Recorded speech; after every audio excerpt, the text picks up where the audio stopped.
everybody. Thanks for tuning in. I happen to be in the process of cleaning some records today, and I thought I'd share that with you. In some ways, I'm a little hesitant to do that because my method is somewhat blasphemous. I think that's the only way to put it. In some quarters, it's a very debatable subject. You know, I mean, you can buy these fluids, you can buy these machines. There's all kinds of methods that you can clean records.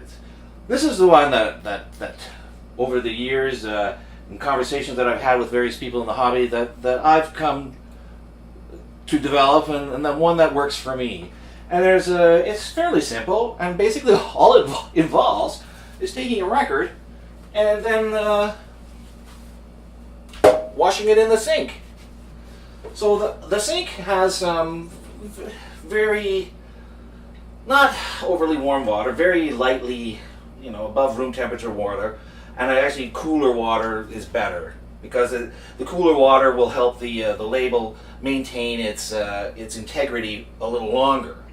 However, that doesn't matter. So what I've done is I've taken a bit of this Oxy dish soap. It doesn't matter the type. You can use an enzyme dish soap. A little goes a long way. And what that does is help break down organic greases. And that's usually the issue with these, is these greases that build up in the tracks, and then you get the dynamic range gets compromised. There's little bits of this and that, and which impedes the good play of the record. So I'm just going to walk through the process. I'm going to actually just clean the record, and then you can judge for yourself whether this is something that would work for you.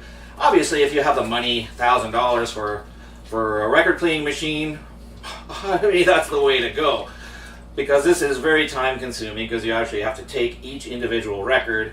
And now this is a microfiber cloth, and I, quite industriously apply a bit of pressure, lots of liquid, refresh that as you go around.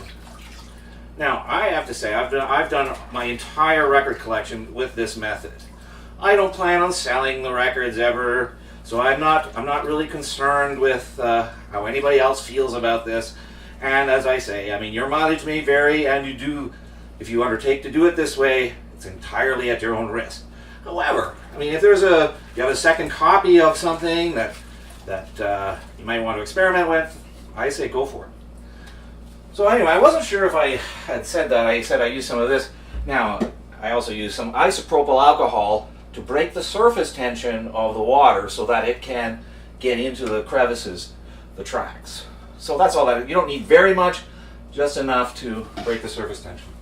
And then I have this edging tool with very fine, almost microfiber bits that I use to basically just scrub around the record.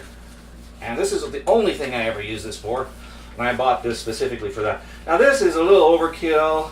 I don't think you really need to do this step, but I find if I'm doing it anyway, I might as well spend a couple of extra minutes to do this.